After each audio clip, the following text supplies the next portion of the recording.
tiga nih. Beli es doger lu. Ngawur. Di mana dagang es doger? Beliin aku yuk. Udah mulai nih. Di mana dagang es doger? Nah, sudah. Jadi agak munduran dikit. Gak usah. Kok kelihatan udah tarik. Kelihatan nggak sih? Datang. Ya aku udah kayak gini sih. Dah. Tremor gitu dah. Om Swastiastu. Perkenalkan, kami dari kelompok 5 akan mempresentasikan hasil yang telah kami dapat, yaitu tentang telinga.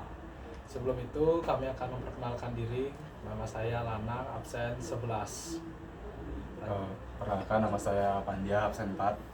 Nama saya Dinda, absen 22. Perkenalkan, nama saya Widiantari, absen 28. Nama saya Jaya, nomor absen 19. Nah, di sini kami akan menjelaskan telinga bagian luar terlebih dahulu, yang akan dijelaskan oleh Dinda.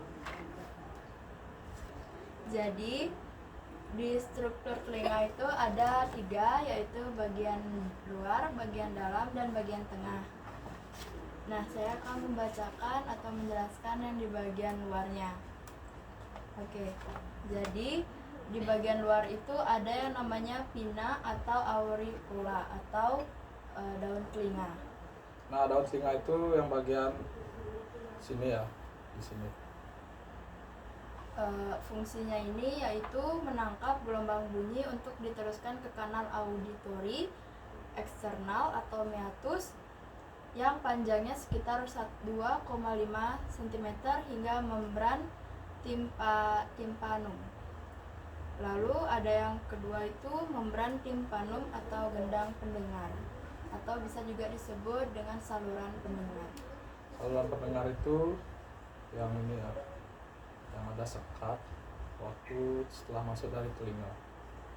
Ini tuh merupakan perbatasan antara bagian luar dan bagian tengah telinga yang berbentuk kerucut. Untuk yang bagian tengah akan dilanjutkan oleh Pandya. Oke. Jadi di sini saya akan menjelaskan tentang telinga bagian tengah. Telinga bagian tengah adalah rongga berisi udara yang terletak di dalam lubang temporal yang meliputi bagian-bagian berikut. Yang pertama, ada tabung auditori yang menghubungkan telinga tengah dengan faring yang berfungsi menyeimbangkan tekanan udara pada kedua sisi membran timpanum. Tabung ini biasanya tertutup, tapi dapat terbuka saat menguap, mengunyah, dan menelan. Lalu ada yang kedua, yaitu ostikel auditori yang meliputi 3 tulang pendengaran, yaitu martil, landasan, dan sanggurdi. Tulang pendengaran berfungsi mengarahkan getaran dari membran timpanum ke vanesta vestibuli yang membatasi telinga bagian tengah dengan bagian dalam. Oke, jadi bagian tengah itu ada gendang telinga ya, yang ini, gendang telinga. Lalu dilanjut dengan tulang landasan, setelah gendang telinga tulang landasan, tulang martil, dan tulang sanggurdi. Lalu dilanjut dengan saluran eustasius.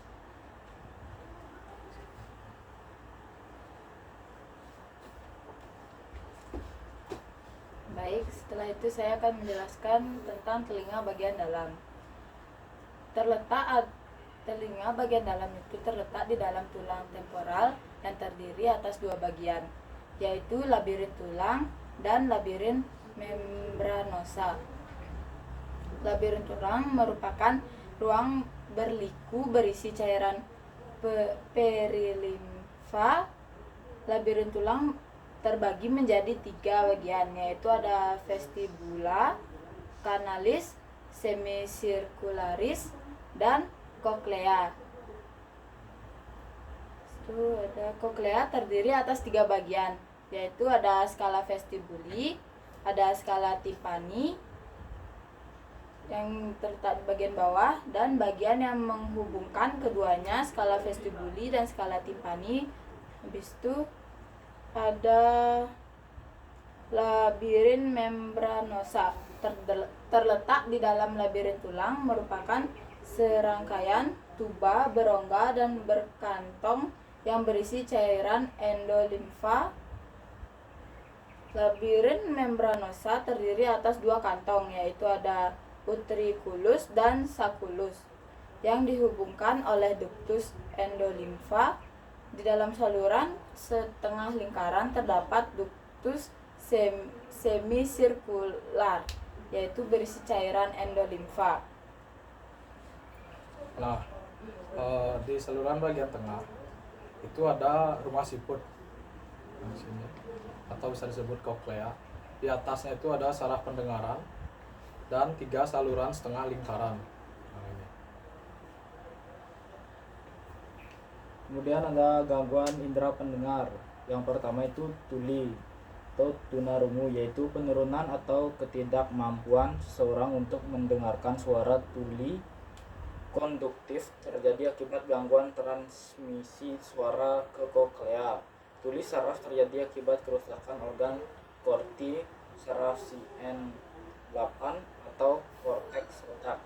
Yang kedua ada furunculosis, yaitu munculnya bisul pada meatus liang telinga. Ketiga ada otitis media, yaitu infeksi telinga tengah yang dapat terjadi setelah terserang flu, sinusitis, campak atau infeksi bakteri. Yang keempat ada mastoiditis, yaitu infeksi yang menyebabkan sel tulang mastoid berongga. Sekian presentasi dari kelompok kami. Mohon maaf apabila ada kesalahan. Kami tutup dengan Paramo Santi. Om Santi Santi Santi Om. Ada pertanyaan? Jadi ini gambarannya dari dekat. Nah, sudah. Dadah. Ini mencet. Jangan. Dadah, dadah.